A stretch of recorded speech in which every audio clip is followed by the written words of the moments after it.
The Eibishter wants you to stop sinning. Why? For two reasons. Why do you want your child to behave well? For two reasons. First, you can't stand chutzpah. Second, it's your child. The Eibishter can't stand klipa, tumah, aveda. That's not enough reason to be angry at us for doing a sin. When the Eibishter says, I'm upset with you, there's such a compliment in that. It's such a compliment. Really? It bothers you that I'm not good? How come? Enough to bother him. It's one thing to say, the Eibishter is very nice, he's very kind, he created a world, have some fun. If you blow it, you blow it, I don't care. But I'm giving you a chance to have some fun. The Eibishter created a world to do us a favor. You don't want the favor? Fine. But that the Eibishter should be upset by anything we do or don't do? Why would he get upset? Why does it bother him that much?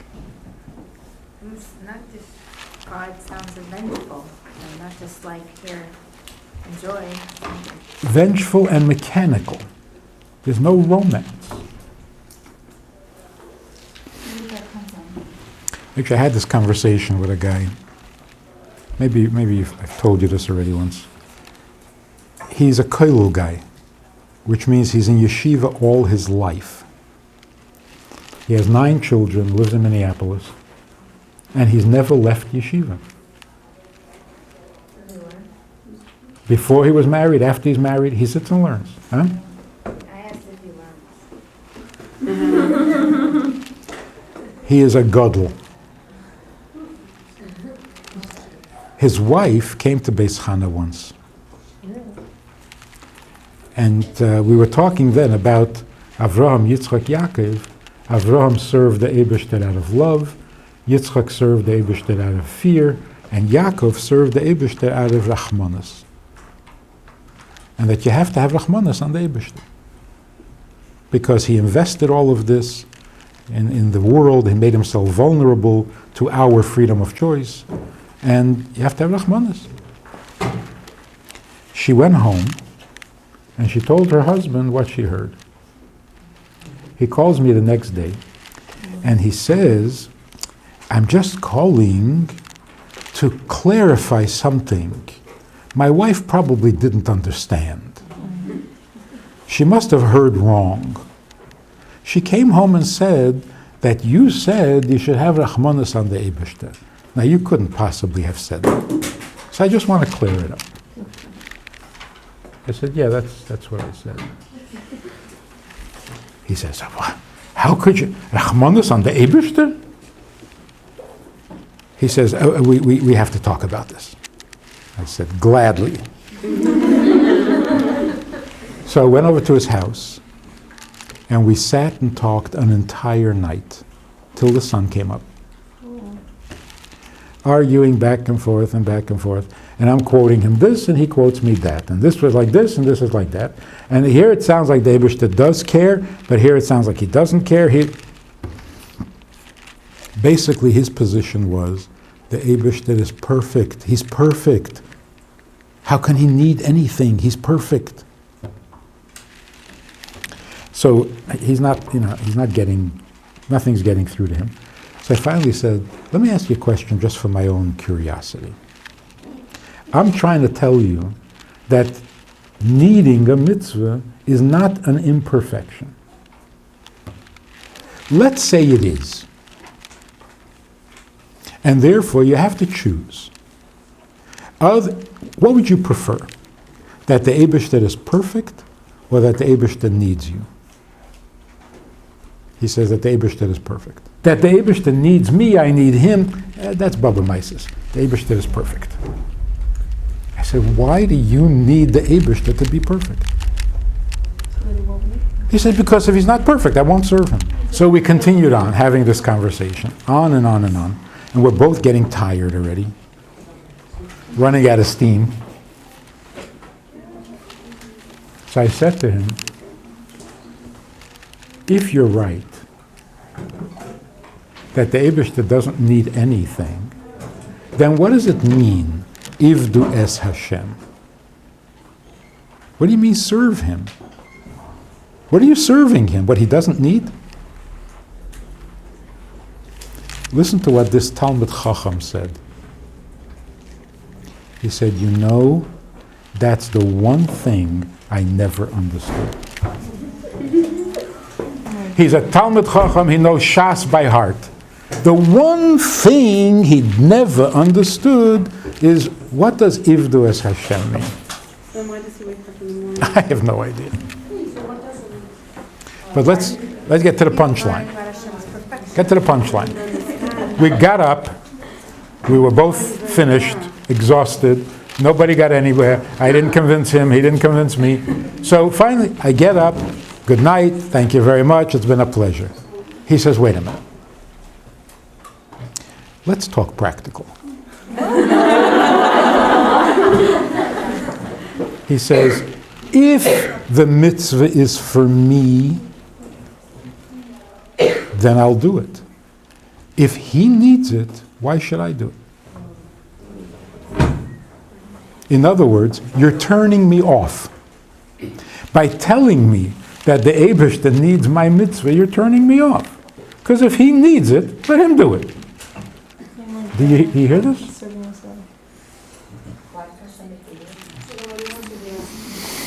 Oh, there's no answer to that.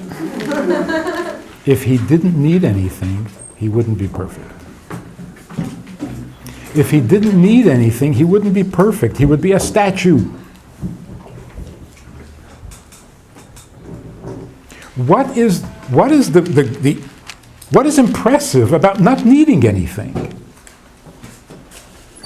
Who doesn't need anything?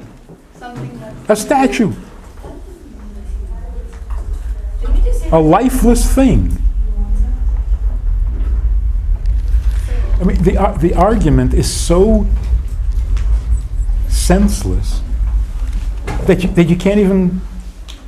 Did the Eibishter create the world for a purpose? Yes. Oh, avada. So does he need something? Oh no, chas v'sholem. He created it for a purpose. Yes. So he needs something. No. So he created it for a purpose that he doesn't need. Now that's an Eibishter.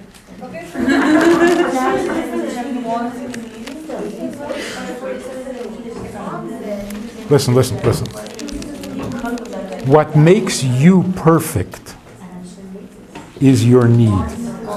Is your what? Your need. If you needed nothing, you wouldn't be a human being. You'd be a stone. We're talking about Hashem. The reason people get so uncomfortable when you say the Eibishter needs is because we feel like our needs are weaknesses. And we don't want to apply that to the Eibishter. Is a need in a human being a weakness? It's like a vulnerability. Is vulnerability a weakness? Yeah. Well, it depends what their need is. Society, yes. If they have an inherent need, then that's one thing. Okay, there are needs that are weaknesses, like food, sleep. Because when you're eating and when you're sleeping, you're not really being a human being.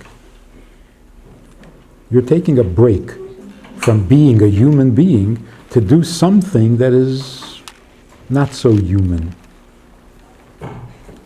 Animals eat. Animals sleep. So why do we have certain things in common with animals? That's not right. That's our weakness. But the things you need because you're a human being, that's your strength. So what do human beings need because they're human?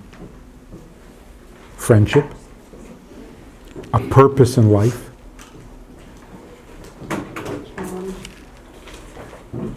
So a person who says, I don't need a purpose in life, I'm perfect. No, you're not, you're an idiot.